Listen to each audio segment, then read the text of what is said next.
Hello friends, চলে এসেছি আরেকটা নতুন ব্লগ নিয়ে। তো আজকে হচ্ছে খাওয়া দাওয়ার ভিডিও। তো গেস করো তো কিসের খাওয়া দাওয়া? না, বিয়ে বাড়ি নয়, অন্নপ্রাশনও নয়। আজকে ছিল আমার দাদার এঙ্গেজমেন্ট, আর তার জন্যই আমরা চলে গিয়েছিলাম এঙ্গেজমেন্ট ভেন্যুতে। তো তারপর এঙ্গেজমেন্টটা ছিল মাসির বাড়িতে। তো মামামকে রেডি করিয়ে নিয়ে আমিও রেডি হয়ে চলে গিয়েছিলাম মাসির বাড়ি। আর হাজব্যান্ড আজকে ডিউটি থেকে একটু ম্যানেজ করতে পারেনি, জন্য আসতে পারেনি। প্রথমে ওর আসার কথাই ছিল, তো সেই মধ্যেই আমরা এসেছিলাম। আর তারপর এই যে এখানে খাওয়া দাওয়া করতে বসে গেছি দুপুরবেলাতে। আর সত্যি কথা বলতে মাটনটা ছেড়ে দেওয়ার পর থেকে মাছ এত পরিমাণে আমার ভালো লাগে খেতে। আর এই যে এখানে আজকে মাসির বাড়িতে মাছেরই প্রিপারেশন ছিল। তো যাই হোক, বসে গিয়েছিলাম খেতে। আর এখানে দিয়ে দিয়েছিল ফ্রাইড রাইস, ছোলার ডাল, আর পনিরের একটা প্রিপারেশন ছিল, আলুর চিপস ছিল, স্যালাড ছিল। আর সত্যি কথা বলতে মামামকে আমি স্পাইসি খাবারটা খুব একটা দিই না, তো তার জন্য ওকে আমি গরম ভাত দিয়ে মাছ দিয়ে নিচেই খাইয়ে দিয়েছি। তো তারপর আমরা খেতে বসেছিলাম, আর ও খেলা করছিল ওর একটা দাদা ভাইয়ের সাথে। তো তারপর এখানে পনির দিয়ে খাচ্ছিলাম। আর সত্যি বলতে রান্নাও এত টেস্টি হয়েছিল, খেতে ভীষণই ভালো হয়েছিল। প্রত্যেকটা রান্নাই খেতে ভীষণ ভালো হয়েছিল। তো যাই হোক, তারপর এখানে আমি আবার স্যালাড দিয়ে ভালো করে মাখিয়ে মাখিয়ে খাচ্ছিলাম। আর তারপর এখানে দিয়ে দিয়েছিল ভাত, আর তার সাথে আর মাছ। আর আর মাছ খেতে তো আমার বরাবরই ভীষণই ভালো লাগে।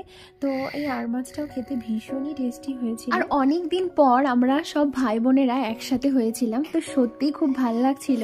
খেতে খেতে গল্প, হাসি, মজা সব কিছুই চলছিল আমাদের। আর তারপর এখানে আর মাছটাকে ভালো করে ভাতের সাথে মাখিয়ে নিয়ে খাচ্ছিলাম। আর সত্যি বলতে দুর্দান্ত হয়েছিল খেতে। আর তারপর মাম্মামও আমার মার সাথে চলে এসেছিল উপরে। তো ও বসে গিয়েছিল, আর ও এই পাঁপড়টা খেতে, মানে আলুর চিপস খেতে এত পরিমাণে ভালোবাসে। তো ও আমার সাথে এখানে বসে বসে খাচ্ছিল। তো যাই হোক, তারপর এর মধ্যে একটু লঙ্কা ডলে দিলাম, দিয়ে আরও একটুখানি মাছ নিয়ে আবারও ভালো করে মাখিয়ে খাচ্ছিলাম। তো আজকের ডেটেই দাদার বিয়ে হওয়ার কথা ছিল, তো হঠাৎ করেই বৌদির বাবা মারা যায়। তো তার জন্য বিয়েটা এই বছর আর হবে না, নেক্সট ইয়ারেই হবে।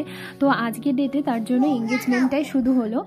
আর তারপর চলে এসেছিল এখানে কাতলা মাছ। আর কাতলা মাছটা দেখতে এতটাই মানে স্পাইসি হয়েছিল, খেতেও কিন্তু খুবই ভালো হয়েছিল। আর আমি তো আজকে এখানে দুটো কাতলা মাছ খেয়ে নিয়েছিলাম। তো যাই হোক, তারপর এখানে পিসটাকে ভালো করে ভেঙে নিচ্ছি, নিয়ে কাঁটাটাকে বেছে ভাত দিয়ে মাখিয়ে মাখিয়ে এখন আমি খাবো। আর সত্যি কথা বলতে এখন এডিট করতে গিয়ে আমারই জিভে জল চলে আসছে। তো খাওয়া দাওয়া, হাসি মজা সব কিছুর সাথে আজকে দুপুরটা ভালোই জমে উঠেছিল। শুধু হাজব্যান্ডকে ভীষণভাবে মিস করছিলাম, কারণ ওর আসার কথা থাকলেও ও আসতে পারেনি। তো যাই হোক, তারপর এখানে খাওয়া দাওয়া করছিলাম আমরা সবাই মিলে। আর মাম্মাম আমার সাথে এখানে বসেছিল, বসে বসে ও আমার সাথে